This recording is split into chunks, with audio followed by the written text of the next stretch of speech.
Hello दोस्तों, देखिए maths objective बहुपद का नंबर 1 सवाल है आपका कि dx लिखा हुआ है, dx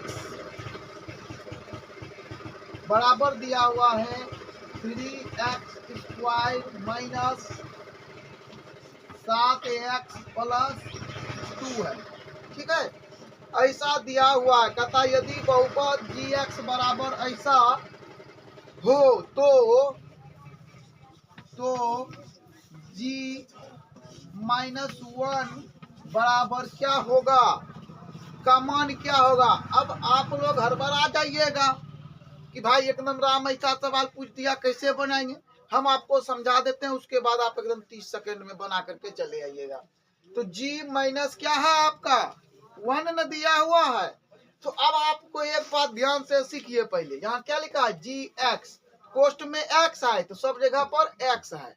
इसमें g के बाद कोष्ट में क्या है, -1 है, तो जहां जहां x है वहां क्या हो जाएगा, -1 हो जाएगा। Very good. तो अब आप यहाँ पर ऐसे करके -1 का स्क्वायर करिए, माइनस लिखिए, 7 लिखिए, -1 लिखिए। क्या 2 के साथ भी -1 होगा? नहीं, क्योंकि यह दुए रहेगा। अब आप इसको जब गुना करिएगा, देखिए 1 का स्क्वायर करिएगा -1 का तो +1 निकलेगा, उधर से माइनस माइनस खत्म।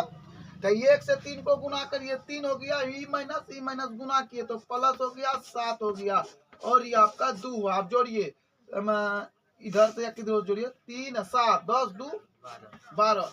अब आप हम देखते हैं कि आंसर क्या कहता है, 12 बी नंबर आपका आंसर सही है। कोई दिक्कत नहीं होना चाहिए। आप लोग उतारिए तब तक थोड़ा सा। तो अब 2 नंबर में कहता है बहुपद x² -16 के शून्यक है। तो शून्यक है तो बराबर शून्य दे देते हैं। अब इसको उस पार ले जाइए तो क्या हो जाएगा आपका, माइनस से उस पार जाएगा तो प्लस होगा। x बराबर आपका √, उधर स्क्वायर जाएगा तो रूट बनेगा, और 16 का आप वर्गमूल करिएगा। ध्यान दीजिए हमारे बात पर। जैसे आप अभी तक पहले क्लास में पढ़े हैं कि 16 का वर्गमूल जब निकालते हैं तो 4 आता है ना, लेकिन यहाँ पर दूसरा भी आता है। ये बहुपद है, इसलिए यहाँ पर रूप बदल जाता है। रूप क्या बदलता है, तो रूप आपका बदलेगा, निकलेगा तो 4 लेकिन प्लस माइनस निकलेगा। और कहने का मतलब एक तो +4 एक तो -4, इसका आंसर हो जाएगा। इस तरह से निकलेगा। और ये ऑप्शन में होगा आपका, ए नंबर में ऑप्शन है, आप ए नंबर में टिक मार सकते हैं। ठीक है, कभी कभी आपको जो है ना, मान लीजिए ऐसा ही रहे, आपका ऐसा निकल गया, मिस्टेक से ऐसा लिख दिए, तो फिर कहाँ मारिएगा, एक के बात है, समझे। इससे डरने की बात नहीं है, आगे पीछे हो गया है। चलिए, तो देखिए कि अब आपको हम सिखाते हैं नंबर 3 का सवाल।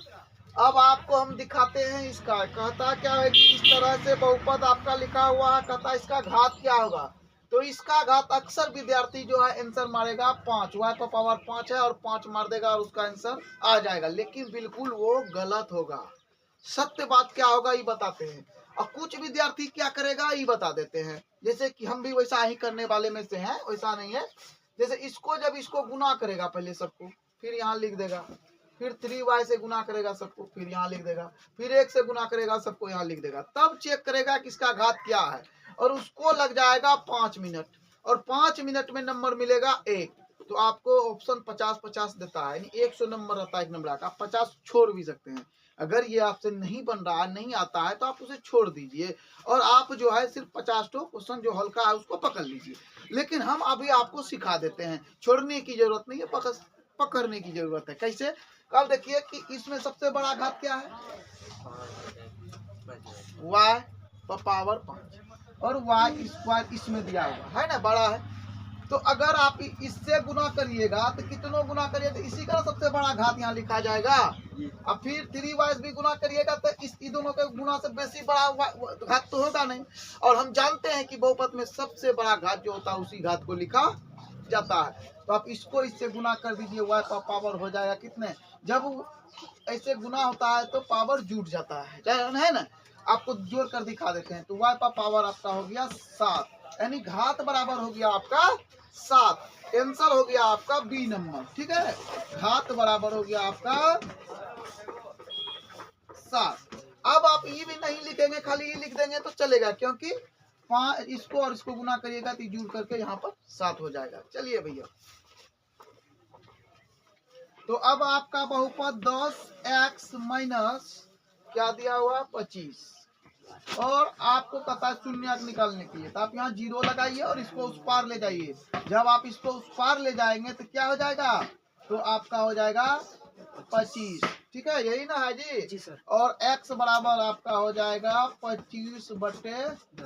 अब आंसर थोड़ा सा हम देखते हैं, तो आप कटा दीजिए इसको, 5 से दूबरी में 25, x बराबर आपका होता है 5/2। तो इस तरह से आपका आंसर हो गया ए नंबर। तो देखिए हम आपको एक बात बताते हैं, इसका आंसर हो गया ए, कि कहते हैं कि नजर नजर में उतरना कमाल होता है, नवज नवज में बिखरना कमाल होता है। नवज नवज में बिखरना कमाल होता है। बुलंदियों पर चढ़ना कोई कमाल नहीं, बुलंदियों पर चढ़ना कोई कमाल नहीं, बुलंदियों पर ठहरना कमाल होता है। इसीलिए दोस्तों ये हिसाब पढ़ करके आप बुलंदियों पर जरूर पहुंच जाएंगे आप, लेकिन उस जगह पर जाकर के आपको ठहरना है। हमारा ये कहने का मतलब है कि जब आप मैट्रिक में फर्स्ट डिवीजन हो जाते हो तो आप उसको फर्स्ट को बन कर रहना है, ना कि आप उससे हट जाना है। अब पढ़ लिए फर्स्ट हो गए तो अहंकार हो गया, आगे नहीं पढ़ेंगे। अभी तो ये पहला सिर ही है, अभी वहां चढ़े हैं, फर्स्ट बन के ठहरिए मंजिलों पर। चलिए अगला सवाल की ओर हम चलते हैं। अगला सवाल आपका होगा 5 नंबर का। ठीक है, इसको साफ कर लेते हैं और 5 नंबर का सवाल हम लिखते हैं इसमें, और हम आशा करते हैं कि आपको बहुत अच्छा लगा होगा हमारा ये हिसाब। और सवाल है बहुपद 3x² + 8x + 10। तो आप लिखते चले जाइए 3x² + 8x + 10। तो इस तरह से आपके सामने सवाल लिखा होगा, कहेगा कि बहुपद का घात लिखिए। क्या लिखना है, घात। तो यहाँ पर आप घात लिख दीजिए, घात तो घात। ठीक है, तो घात जो होता है ना, जो सबसे बड़ा पावर होता है ना, x या y या z जो भी लिखा है, इसमें x है तो x² सबसे बड़ा दूना है, तो आप यहाँ पर लिख लेंगे 2, और ऑप्शन होगा आपका 2। ऑप्शन कौन सा होगा इसका सही, बी नंबर, और आप यहाँ पर बी नंबर को घेर लेंगे। कोई बनाने की जरूरत नहीं, इतना बड़ा हिसाब है, इसको बनाना नहीं है एक नंबर में। क्या दोस्तों, क्या 30 सेकंड में नहीं, हम तो 10 सेकंड में बात करते हैं, जैसे आप देखोगे वैसे रंगा दोगे। क्या ओनली 1 for 10 सेकंड का काम है। अगला सवाल आपका होगा 6 नंबर का। कहता है कि एक घात वाले बहुपद कहलाते हैं, तो रेखिक बहुपद कहलाते हैं। इसका आंसर होगा आपका सी नंबर का, और वो कहाएगा रेखिक। क्या कहाएगा, रेखिक बहुपद।